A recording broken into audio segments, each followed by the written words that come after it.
Yaorana, bonsoir à tous et bienvenue dans ce journal. Voici les titres de ce samedi 23 septembre. Sensibiliser le grand public à la protection des fonds marins, c'est l'objectif du dessin animé le dauphin blanc. Il pourrait également devenir un support pédagogique. Les épisodes de la dernière saison sont en cours de traduction en Reo Tahiti. Nathalie Altman, directrice de Media Valley, ainsi qu'Agnès Bennett, fondatrice de Mata Tohora, nous livreront dans un instant tous les détails de la 3e saison du dessin animé. Quel avenir pour les marquises? C'est l'objet du débat qui a rassemblé une centaine de participants à Tarareuil ce matin. Des échanges entre la nouvelle majorité et les marquisiens de Tahiti. Vous le verrez, ce premier rendez-vous a reçu un accueil mitigé. Et puis nous parlerons de nouvelles technologies. Starlink, le fournisseur d'accès Internet par satellite, pourrait bientôt voir le jour au Fénois. Quel serait son intérêt pour la Polynésie et comment fonctionne-t-il? Réponse à la fin de ce journal dans votre rubrique La Texo.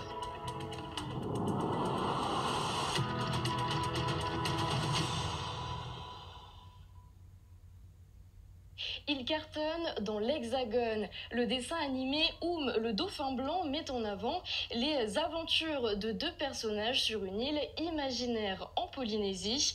L'occasion de mettre en valeur nos îles et également de sensibiliser le grand public à la biodiversité marine. Pour la première fois, le dessin animé est en cours de traduction en Reo Tahiti, notamment son premier épisode. Notre journaliste Thomas Chabrol s'est glissé dans les studios d'enregistrement. Regardez.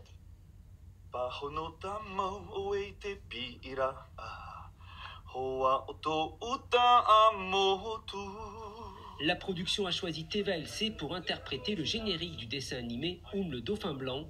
C'est la première fois que le chanteur travaille sur un tel projet. Les paroles françaises ont été traduites en Reo Tahiti, puis retravaillées pour respecter la mélodie originale. Quand j'ai reçu le texte au tout début, j'avoue que dans l'ensemble, c'était quasiment déjà parfait, à part quelques, comme tu dis, quelques phrases qui respectent pas forcément la longueur par rapport à celle en français. Donc on a dû retravailler et on est encore dessus de toute façon pour revoir certaines longueurs. Et des mots aussi qui sont peut-être plus compliqués et moins agréables à l'écoute quand tu les mets en chanson. Avec quelques arrangements enregistrés en studio, le générique version polynésienne est prêt. Mais c'est surtout l'ensemble des 52 épisodes de la 3e saison du dessin animé qui seront traduits en langue tahitienne. Après le travail d'écriture viendra la phase de doublage. Un casting sera lancé pour trouver les voix qui colleront au mieux au personnage. Le projet, c'est de partir du simple fait que la langue peut créer un marché en Polynésie, c'est-à-dire un marché du doublage, un marché dans l'audiovisuel, et faire travailler des gens et permettre à des gens de vivre simplement du fait qu'ils vont parler leur langue. Donc ça, c'est la première chose. La deuxième chose, c'est effectivement dire on va traduire 52 épisodes. Donc là, on mixe en fait des générations, parce que travailler avec les gens de Speak Tahiti et travailler avec l'Académie tahitienne, on a un mix de générations autour de la langue. Le script du premier épisode a été traduit par l'équipe de Speak Tahiti. Pour elle aussi, il s'agit d'une première. Principale difficulté, respecter le vocabulaire et la durée des dialogues. Déjà, on essaie de rester le plus fidèle possible et on essaie aussi de l'ajuster pour que ce ne soit pas trop différent au niveau de la longueur, au niveau des phrases. Alors, on va nous-mêmes faire le travail, mais on a une personne à qui on demande de faire des repasses. Elle est nouvelle académicienne. Ce dessin animé, diffusé sur TNTV, connaît un succès international depuis de longues années.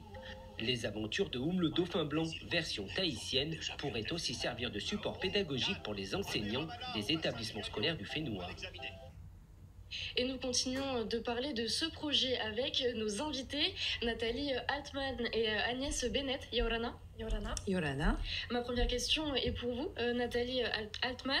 Vous êtes donc la fondatrice de Media Valley, où le dauphin est un dessin animé qui existe depuis les années 70. Votre société de production l'a repris en 2015. Est-ce qu'en quelques mots, vous pouvez nous raconter quelle est la nouvelle histoire de ce dessin animé? Bien sûr, donc à l'origine, on a commencé à travailler sur le projet en 2010 avec Stéphane Bernasconi, qui est le réalisateur et le coproducteur avec Marzipan Film. Stéphane est notamment aussi le réalisateur de Tintin, de Babar, donc il a une grande connaissance du dessin animé. Et il se trouve que son beau-père était le créateur de l'ancienne série.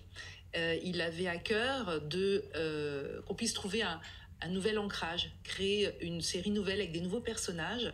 Et donc, on a commencé la production en 2011, première saison produite en 2014, deuxième saison produite en 2020, et maintenant on est sur la troisième saison qui arrive bientôt en livraison. Et on avait vraiment l'idée de donner à ces personnages qu'on a pu connaître dans notre jeunesse un nouvel essor et de les ancrer dans un endroit particulier. Et justement, pour les 3 saisons, ils sont basés sur la Polynésie. Pourquoi le choix de la Polynésie ? Tout à fait. Alors, l'idée pour nous, c'était de trouver un endroit où la diversité marine, où les océans jouent un rôle fondamental. Parce que le dauphin blanc, c'est un symbole. C'est le symbole d'un animal qui défend en fait son environnement, qui protège les animaux et les humains aussi qui sont dans cette région. Donc, on avait vraiment besoin et envie de l'ancrer dans une certaine réalité, sachant qu'on est quand même dans une Polynésie imaginaire. L'autre chose aussi, c'est que on avait envie de créer autour de nos héros un réseau d'amitié et de gens qui sont du coin, des gens qui connaissent leur environnement et donc de lui créer des amis polynésiens. Et vous avez donc pour ces 3 saisons, non pour la dernière saison, uniquement pour la 3e saison, décidé de faire un partenariat avec l'association Mata Tohora qui œuvre donc pour la protection des mammifères marins. Pourquoi votre choix s'est porté vers cette association ? Alors, dans notre 3e saison, on a des nouveautés. On a notamment un centre vétérinaire et océanographique. On avait bien sûr fait des recherches poussées sur la saison 1 et la saison 2. Là, comme on était vraiment sur un sujet scientifique, puisque les animaux de la série vont être protégés et emmenés dans ce centre, on avait absolument besoin de trouver une caution scientifique extrêmement valable. Et on s'est tourné vers l'association qui connaît le mieux les cétacés de Polynésie. Et on a donc tout naturellement adressé notre demande à Agnès de Mata Tohora. Et justement, Agnès Bennett, vous êtes la fondatrice de Mata Tohora. Concrètement, quel est votre rôle dans ce partenariat ? Qu'est-ce que vous faites ? Alors, quand Nathalie m'a appelée et m'a posé la question, moi, ayant une âme d'enfant, j'étais très intéressée. Et alors, notre rôle, c'est de relire les scénarios. Je reçois les scénarios et je regarde l'exactitude le plus proche possible scientifique. Bien sûr, ça reste toujours un monde d'enfants. Et on donne aussi des idées, de l'illustration. On peut apporter des sujets aussi qui nous paraissent pertinents pour sensibiliser les enfants. Donc c'est vraiment un accompagnement scientifique, un va-et-vient entre la production, entre la réalisation avec Stéphane, donc le réalisateur, qui m'a vraiment touchée quand il m'a dit « Écoute, décris-moi ton centre de soins favori, c'est simple, je peux tout mettre, c'est du dessin, tout est possible ». T'imagines bien que là, on va avoir un très beau centre. Nous l'avons vu dans le reportage au début de ce journal, la saison 3 est en cours de traduction en Reo Tahiti. Quelle vision avez-vous de cette démarche, Nathalie Altman ? Alors, c'est quelque chose qui nous a vraiment plu quand donc Frédéric Dubuis, Chahine Fazel nous a parlé de cette possibilité. On était très touchés parce que c'est vrai que c'est quelque chose qui est assez exceptionnel et que la série se passant ici en Polynésie, on s'est dit ce serait formidable que les petits Polynésiens puissent avoir un accès à la série dans leur langue.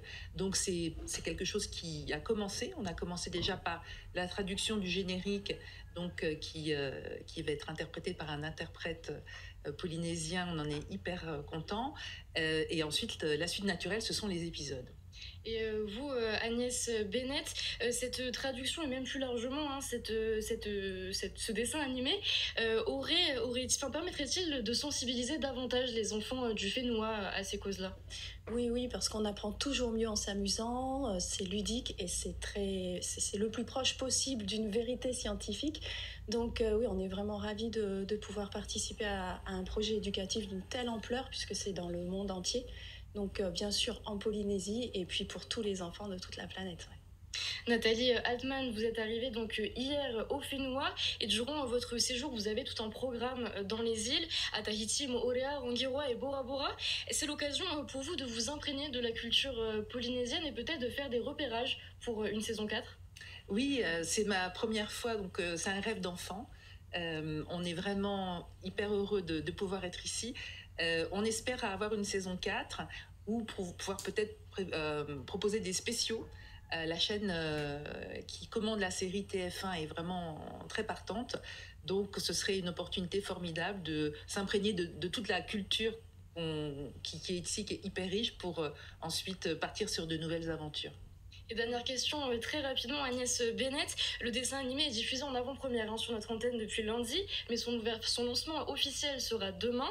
Est-ce qu'on pourra avoir un petit peu plus de détails sur cet événement ? Alors demain, rendez-vous donc au musée de Tahiti et des îles à Punaouia, 17h30, sur invitation et réservation, parce qu'il y a 118 places, donc les places sont limitées. Donc nous mettre un petit message sur Matatohora pour qu'on puisse checker le nombre de places. Eh bien, merci, le rendez-vous est donné. Merci à toutes les deux d'avoir accepté notre invitation ce soir. Et enfin, sachez que vous pouvez retrouver toutes les informations clés du dessin animé sur notre site internet tntv.pf.